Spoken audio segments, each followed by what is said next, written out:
ওঠো বেলাল মিনারাতে সময় বয়ে যায় ওঠো বেলাল মিনারাতে সময় বয়ে যায়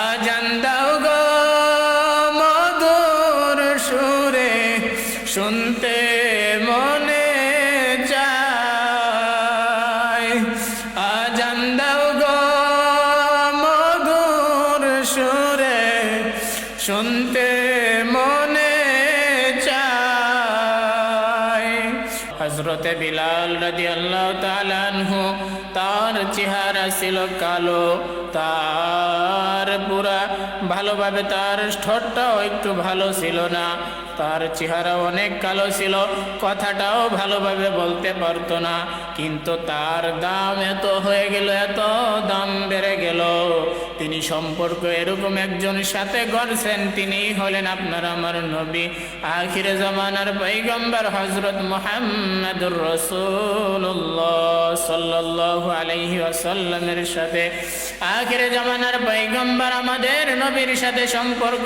করার কারণে হযরতের বেলালের মর্যাদা বাড়ায় দিয়েছেন কে হযরতে বেলাল রাদিয়াল্লাহু তাআলা আনহু তিনি চেহারাই ছিল তার চেহারা ছিল কালো কিন্তু আল্লাহ পাক রব্বুল আলামিন তার মর্যাদা এত বাড়ায় দিয়েছেন এত মর্যাদা বাড়ায় দিয়েছেন হযরতে বেলাল রাদিয়াল্লাহু তাআলা আনহুর মর্যাদা এত বেড়ে গেল কিভাবে রে যুবক হযরতে বিলাল ছিলেন একজন গোলাম তার বাবাও ছিল গোলাম তার মাও ছিল গোলাম তিনি অনেক বড় বংশের মানুষ ছিলেন না কোনো উচ্চ বংশীয় কোনো লোকও ছিলেন না তার পরিবার এতটাই গরিব ছিল হযরতে বিলাল রাদিয়াল্লাহু তাআলা আনহু এত গরিব তার একটা ভালোভাবে একটা পরনের কাপড় ছিল না কিন্তু হযরতে বেলাল রাদিয়াল্লাহু তাআলা আনহু সম্পর্ক গড়ছেন আপনার আমার নবী হযরতে মুহাম্মদুর রাসূলুল্লাহ সাল্লাল্লাহু আলাইহি ওয়া আলিহি ওয়াসাল্লামের সাথে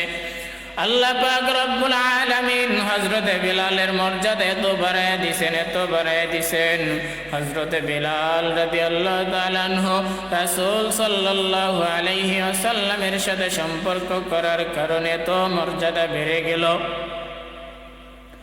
হয় হযরতে বেলাল আফ্রিকার বেলাল এত গোলাম এত কালো ছিল এত গরিব মানুষ ছিল আফ্রিকার বেলাল আফ্রিকা থেকে উঠে আসা বেলাল এত দাম বেড়ে গেল এত দাম কিভাবে বেড়ে গেল ভালো করে কথাগুলি শুনো হযরতে বেলাল রাদিয়াল্লাহু তাআলা আনহু ছিলেন গরিব তিনি উমাইয়ার পাপিষ্ঠ উমাইয়ার বাড়িতে কাজকর্ম করতেন হযরতে বেলাল রাদিয়াল্লাহু তাআলা আনহু কাজের ফাঁকে তিনি আমার মালিকের নাম ডাকতেন মালিকের নাম মুখের ভিতরে জপতেন একজন হযরত উমাইয়া ডাক দেয়া বলে রে বেলাল তুমি তোমার মুখের ভিতরে কার নাম জপো হযরতে বেলাল রাদিয়াল্লাহু তাআলা আনহু বললেন আমি আমার তো মালিকের নাম জপি আমি আমার আল্লাহর নাম আমার মুখের ভিতরে জপি হযরতে বেলাল রাদিয়াল্লাহু তাআলা আনহুকে উমাইয়া বলে আবার আল্লাহ আবার কে হযরতে বেলাল রাদিয়াল্লাহু তাআলা আনহু বলেন রে উমাইয়া তোমাকে যে সৃষ্টি করছে আমাকে যে সৃষ্টি করছে तमाम পৃথিবী সে সৃষ্টি করছে চন্দ্র সূর্য নক্ষত্র জমিন পাহাড় পর্বত এই तमाम পৃথিবী যিনি সৃষ্টি করছেন তিনি আমার আল্লাহ হযরতে বেলাল রাদিয়াল্লাহু তাআলা আনহুকে উমাইয়া ডাক দিয়ে বলে রে বেলাল যেই নাম মুখের ভিতরে একবার নিছ ওই নাম দ্বিতীয়বার আর কখনো ওই জবানের ভিতরে নিবা না হযরতে বিলাল রাদিয়াল্লাহু তাআলা আনহু এতক্ষণ মালিকের নাম আস্তে আস্তে মুখের ভিতরে নিতেছিলেন হযরতে বিলাল রাদিয়াল্লাহু তাআলা আনহুকে উমাইয়া যখন বাধা দিছে বিলাল এবার মালিকের নাম জোরে জোরে হাত করে এবার ডাকতে লাগলেন এবার হযরতে বিলাল মালিকের নাম আর জোরে জোরে ডাকতে লাগলেন হযরতে বেলাল রাদিয়াল্লাহু তাআলা আনহুর মালিকের নাম এত জোরে জোরে ডাকা দেখে উমাইয়ার সহ্য হইল না উমাইয়া একটা পর্যায়ে বেলালের হাতের ভিতরে রশি বাইধা বিলালের হাত পায়ের ভিতরে রশি লাগাইয়া ওই আরেকটা রশির মাথা উটের পায়ের ভিতরে লাগাইয়া ওই আরবের বালুর ভিতরে টানতেছিলেন। উটটাকে এবারকে বললেন, উট এবার চলো। উটটাকে দিয়া বিলাল রাদিয়াল্লাহু তাআলা আনহুকে আরবের বালির ভিতরে শেষরে শেষরে টানতেছিলেন। ওই বালির উত্তবে মরুভূমির বালির গরমে বিলাল রাদিয়াল্লাহু তাআলা আনহুর পিঠের গোস্ত পুইরা পুইরা গন্ধ শুরু হয়ে গেছে। রাস্তা দিয়ে যাইতেছিলেন হযরতে আবু বকর সিদ্দিক রাদিয়াল্লাহু তাআলা আনহু। হযরত আবু বকর রাদিয়াল্লাহু তাআলা আনহু বিলালের চিৎকার দেওয়া দেখে বলতেছে, উমাইয়া, তোমাদের একজন গোলাম আমার কাছে আছে, তোমার এই গোলাম নিয়ে আমার হযরতে বিলাল রাদিয়াল্লাহু তাআলা আনহুকে ছেড়ে দাও, আর নয় তুমি বিলালকে আমার কাছে বিক্রি করে দাও রে উমাইয়া। এই কথা যখন বলছে তখন হযরতে রাসূল সাল্লাল্লাহু আলাইহি ওয়াসাল্লাম শুনে বললেন, রে বিলালকে তুমি খরিদ করবাই, খরিদদারের ভিতরে আমাকে অংশগ্রহণ করিও, কারণ বিলালকে তুমি কতটুকু চিনো আমি জানি না। বিলালের এত দাম, মিরাজের রজনীতে আমি বিলালের পায়ের হাঁটার আওয়াজ জান্নাতের ভিতরে শুনতে পারছি। সুবহানাল্লাহ। রাসূল সাল্লাল্লাহু আলাইহি ওয়াসাল্লাম মক্কা থেকে রমজান মাসে মক্কা থেকে মদিনার দিকে রওনা করলেন। মদিনা বিজয়ে মদিনা থেকে মক্কার দিকে রওনা করলেন। মক্কা বিজয়ের আনন্দ নিয়ে সাহাবায়ে কেরামদেরকে নিয়ে মক্কার দিকে রওনা করলেন। মক্কা বিজয় হয়ে গেছে। রাসূল সাল্লাল্লাহু আলাইহি ওয়াসাল্লাম হাতের ভিতরে একটা লাঠি নিয়ে মক্কার ভিতরে যত মূর্তি মূর্তিগুলা ভাঙ্গা ফেলে দিলেন। ফেলে দেওয়া পরে আলী রাদিয়াল্লাহু তাআলা আনহুকে ডাক দিয়া বলে, রে আলী, ওই ঝমঝমের পানি দিয়া মক্কার ভিতরটা ভালো করে ধুইয়া ফেলাও। এবার যখন মক্কাটা ভালো করে পরিষ্কার করা হইল, রাসূল সাল্লাল্লাহু আলাইহি ওয়াসাল্লাম যোহরের নামাজ আদায় করবে।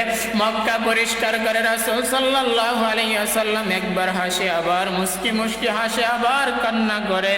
এবার সাহাবায়ে কেরাম আল্লাহর হাবিবকে জিজ্ঞাসা করেন, রে আল্লাহর হাবিব, আপনি একবার কাঁদেন আবার মুস্কি মুস্কি কেন হাসেন? রাসূল সাল্লাল্লাহু আলাইহি ওয়াসাল্লাম সাহাবায়ে কেরামদেরকে ডাক দিয়ে বললেন, রে সাহাবায়ে কেরাম শুনো, আমি ছিলাম গরিব, আমার মা নাই, আমার বাবা নাই। আমাকে এই মক্কা থেকে ওই পাপিষ্ঠ আবু জাহাল উতবা সাইবা আমাকে এখান থেকে বিদায় করে বের করে দিয়েছে। আমাকে যদি জোর করে না বের করে দিত তাহলে আমি আল্লাহর হাবিব এই মক্কা থেকে কোথাও যাইতাম না। এবার রাসূল সাল্লাল্লাহু আলাইহি ওয়াসাল্লাম গোসল কইরা ভালোভাবে পবিত্রতা অর্জন কইরা যখন বৈশা আসে, রাসূল এবার সাহাবায়ে কেরামদেরকে জিজ্ঞাসা করতেছেন, হে সাহাবায়ে কেরাম, রাসূল সাল্লাল্লাহু আলাইহি ওয়াসাল্লাম মশওয়ার ভিতরে বৈশা গেলেন। এবার সাহাবায়ে কেরামদেরকে নিয়ে মশওয়ারা করতে বৈশা গেলেন।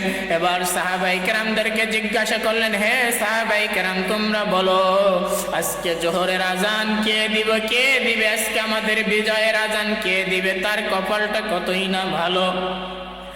এবার একজন সাহাবী দাঁড়ায় বললেন, হে আল্লাহর হাবিব, আজকের মক্কার বিজয়ের আজান দিবে হযরত আবু বকর, কারণ আপনার বিপদের দিনের সঙ্গিনী ওই আবু বকর।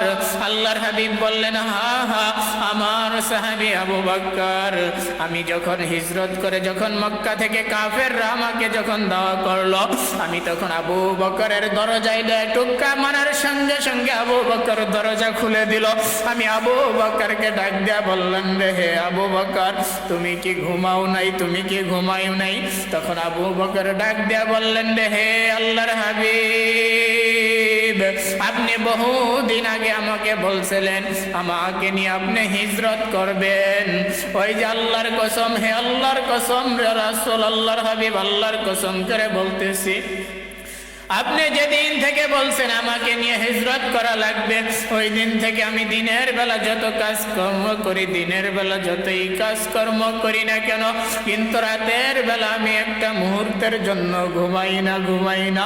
রাতের বেলা আমি দরজার সাথে পিঠটা লাগাইয়া দাঁড়ায়া থাকি, কোন সময় আমার হাবিব আইসা আমাকে ডাক দিবে। আমি পিঠটা লাগাইয়া দরজার দিকে দাঁড়ায়া থাকি। শুধু আমি না রে আল্লাহর হাবিব, আপনি দেখেন আমার মেয়ে আসমাও একটা মুহূর্তের জন্য ঘুমাই না।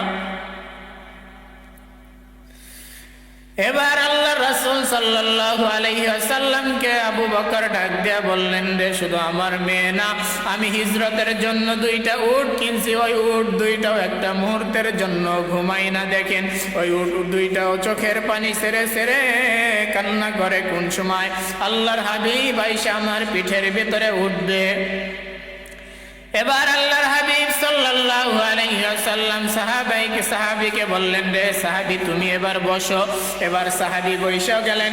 এবার আল্লাহর রাসূল সাল্লাল্লাহু আলাইহি ওয়াসাল্লাম বললেন, রে হে সাহাবী। এবার আরেকজন সাহাবী ডাক দিয়ে দাঁড়ায়া বলতেছেন, আজকে মক্কার বিজয়ের আজান দিবে আপনার সাহাবী হযরত ওমর। কারণ আপনি বলছেন আপনার পরে যদি কোনো ব্যক্তি যদি নবী হইতেন, তিনি হইতেন হযরত ওমর। আজকের বিজয়ের আজান দিবেন হযরত ওমর ছাড়া আজকের বিজয়ের আজান কেউ দিবে না। এই কথা যখন বলছে, আল্লাহর হাবিব বললেন, হে সাহাবী এবার তুমি বসো, আরেকজন দাঁড়াও। এবার আরেকজন সাহাবী দাঁড়ায়া বলতেছেন, আজকের বিজয়ের আজান দিবে হযরত উসমান রাদিয়াল্লাহু তাআলা আনহু। কারণ হইল প্রত্যেকটা নবীর জান্নাতে একজন বন্ধু থাকবে, আপনার জান্নাতের বন্ধু হবে হযরত উসমান। সুবহানাল্লাহ। এবার কে রাসূল সাল্লাল্লাহু আলাইহি ওয়াসাল্লাম বলতেন, সাহাবায়ে কেরাম বলতেছেন, রে আল্লাহর হাবিব আজকের বিজয়ের আজান দিবেন হযরত উসমান। কারণ হইল আপনার 2টা মেয়ে হযরত উসমান রাদিয়াল্লাহু তাআলা আনহুর কাছে বিবাহ দিবেন। জান্নাতে প্রত্যেকটা নবীর একজন করে বন্ধু থাকবে, আপনার বন্ধু হবে আপনার সাহাবী হযরত উসমান। এবার আল্লাহর হাবিব বললেন, আপনি বসেন, আরেকজন দাঁড়ান।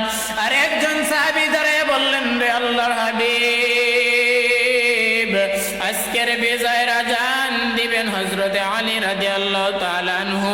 কারণ আপনি বলছেন আপনি হলেন হিকমতের ঘর, আর আপনার হিকমতের ঘরের দরজা হইল হযরত আলী। এবার আল্লাহ রাসূল সাল্লাল্লাহু আলাইহি ওয়াসাল্লাম বললেন, সাহাবী আপনিও বসেন। পরামর্শ হয়ে গেল, ফয়সালা একজন দিবেন, তিনি কে? আল্লাহ পাক রব্বুল আলামিন ফয়সালা দিবেন। এবার দীর্ঘক্ষণ পর্যন্ত বসার পরে যখন নামাজে আজানের সময় হয়ে গেল, এবার হযরত জিবরাইল আলাইহিস সালাতু ওয়াস সালাম আল্লাহর হাবিব সাল্লাল্লাহু আলাইহি ওয়াসাল্লামের কাছে চলে আসলেন। এবার আল্লাহর হাবিবকে ডাক দিয়ে বললেন, রে আল্লাহর হাবিব আজকের মক্কার বিজয়ের আজান একজন সাহাবী, একজনে বলছে আজান দিবে হযরত আবু বকর, আরেকজন বলছে আজান দিবে হযরত ওমর, আরেকজন বলছে আজান দিবে হযরত উসমান, আরেকজন বলছে আজান দিবে আজকে হযরত আলী রাদিয়াল্লাহু তাআলা আনহু আজমাইন। হযরত জিবরাইল রাদিয়াল্লাহু তাআলা আনহু আল্লাহর হাবিবকে ডাক দিয়ে বলতেছেন, রে আল্লাহর হাবিব আজকের বিজয়ের আজান হযরত আবু বকরের কণ্ঠে হবে না, আজকের বিজয়ের আজান হযরত ওমর রাদিয়াল্লাহু তাআলা আনহুর কণ্ঠেও হবে না, আজকের বিজয়ের আজান হযরত উসমান রাদিয়াল্লাহু তাআলা আনহুর কণ্ঠেও হবে না, আজকের বিজয়ের আজান হযরত আলীর কণ্ঠেও হবে না, আজকের বিজয়ের আজান হবে আফ্রিকার জঙ্গলের বেলাল। আল্লাহু আকবার, আল্লাহু আকবার। আজকের বিজয়ের আজান হবে হযরতের বেলালের কণ্ঠে। সুবহানাল্লাহ। আল্লাহর হাবিব সাল্লাল্লাহু আলাইহি ওয়াসাল্লাম বললেন, হে বেলাল আয় আয় আয় আয় আয়, আজকের বিজয়ের আজান তুমি দিবা, তোমার কত দাম? হযরতে বিলাল রাদিয়াল্লাহু তাআলা আনহু ওই আফ্রিকার জঙ্গল থেকে আসা বিলাল, তার দাম এত বেড়ে গেলেন, এত বেড়ে গেলেন। হযরতে বিলাল রাদিয়াল্লাহু তাআলা আনহুর কথা জিবরাইলের মাধ্যমে আল্লাহ পাক রব্বুল আলামিন পাঠায়া দিয়েছেন। সুবহানাল্লাহ।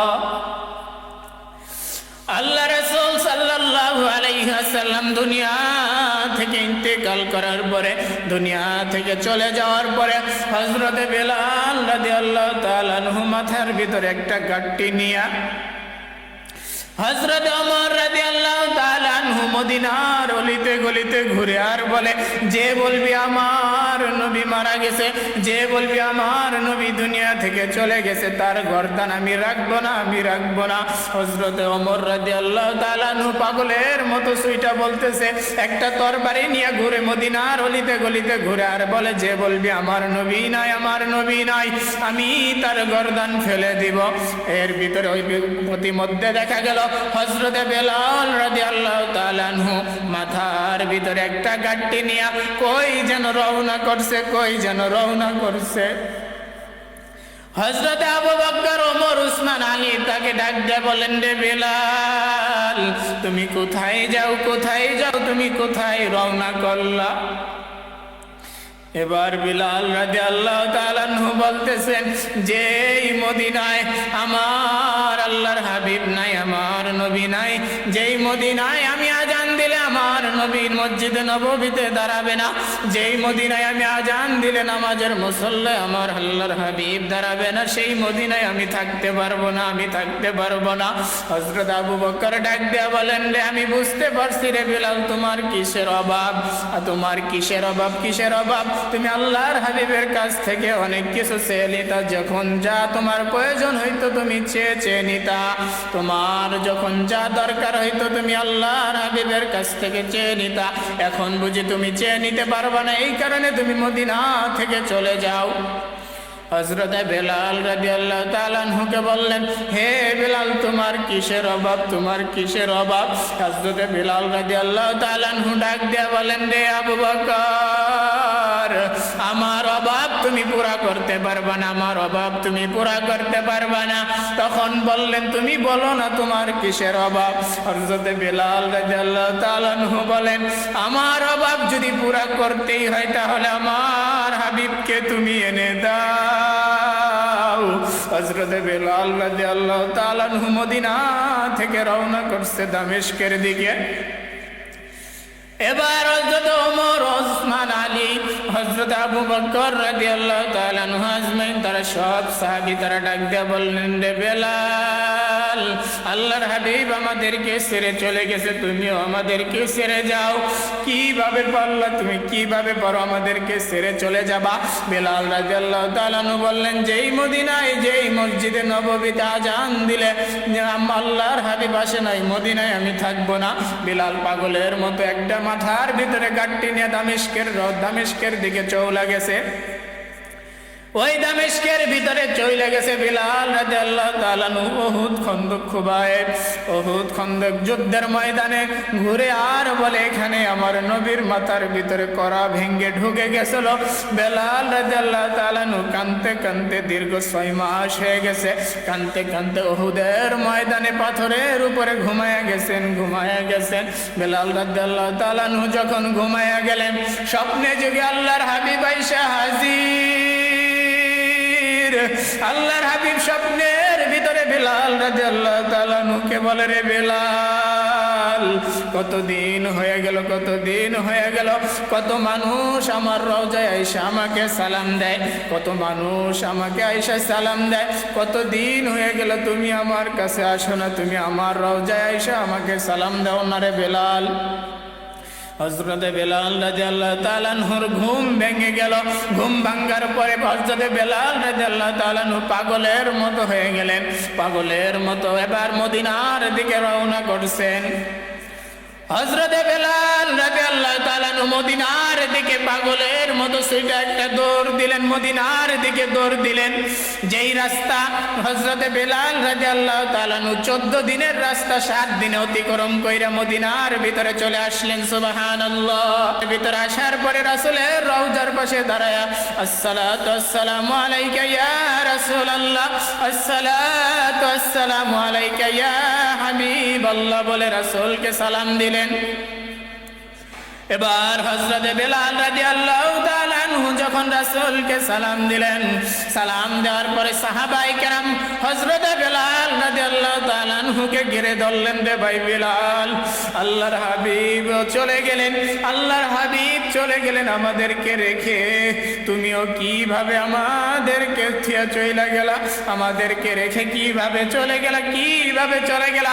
পৃথিবীর ভিতরে আসরের আজানের সময় হয়ে গেল। আসরের আজানের যখন সময় হয়ে গেল, হযরতে বেলাল রাদিয়াল্লাহু তাআলা আনহুকে সাহাবায়ে কেরাম রাদিয়াল্লাহু তাআলা আনহু আজমাইন তারা ডাক দিয়া বলেন, রে হে বেলাল, আজকে তুমি কতদিন হয়ে গেল, কতদিন হয়ে গেল তোমার কণ্ঠে আমরা আজান শুনি না, কতদিন হয়ে গেল তোমার কণ্ঠে আমরা মসজিদে নববীর ভিতরে আজান শুনি না। রে বেলাল, আজকে তুমি একটা আজান আমাদেরকে শোনায়া দাও, যে আজান শুনে আমাদের কলিজা আমরা ঠান্ডা করব। সাহাবায়ে কেরাম যখন এই কথা বললেন, হযরতে বেলাল দুইটা চোখের পানি ছেড়ে বললেন, রে সাহাবায়ে কেরাম, না না না, আমি পারবো না। যেই মদিনায় যেই মসজিদে নববীতে আজান বেলাল আজান দিবে, অথচ আল্লাহর হাবিব নামাজে দাঁড়াবেন, ওই আজান আমি বেলাল দিতে পারবো না। এবার সাহাবায়ে কেরাম বুদ্ধি করে বললেন, যাও যাও, আমরা বললে হয়তো কাজ হবে না, যাও যাও রাসূলের নাতি হাসাইন, রাসূলের নাতি হুসাইনকে ডাক দিয়া নিয়ে আসো। সাহাবায়ে কেরাম যখন হাসান আর হুসাইনকে ডাক দিয়া বললেন, রে হে হাসান, হে হুসাইন, যাও, ওই যে বেলাল আসছে দামেস্কে থেকে, হযরতে বেলাল আসছে, তুমি যায়, তোমরা যায় একটু বেলালকে মসজিদে নববীতে আজান দিতে বলো। এবার হাসান আর হুসাইন হযরতে বেলাল রাদিয়াল্লাহু তাআলা আনহুর দুই হাত ধরে টানতেছেন আর বলতেছেন, হে ভাই বেলাল, আপনি একটু মসজিদে নববীতে দাঁড়ায় আজান দেন। আল্লাহর হাবিব আমার নানাও কিভাবে আমাদেরকে রেখে চলে গেলেন, আপনিও আমাদেরকে রেখে চলে গেলেন, আপনি আপনার কাছে একটাই আবদার, আপনি মসজিদে নববীতে দাঁড়ায় একটা আজান দেন। হযরতে বেলাল হাসান আর হুসাইনের চেহারার দিকে তাকাইলেন। হযরত হাসান আর হুসাইনের চেহারার দিকে তাকানোর পরে হযরতে বেলাল বললেন, আমি আজান দিব, আজান দিব।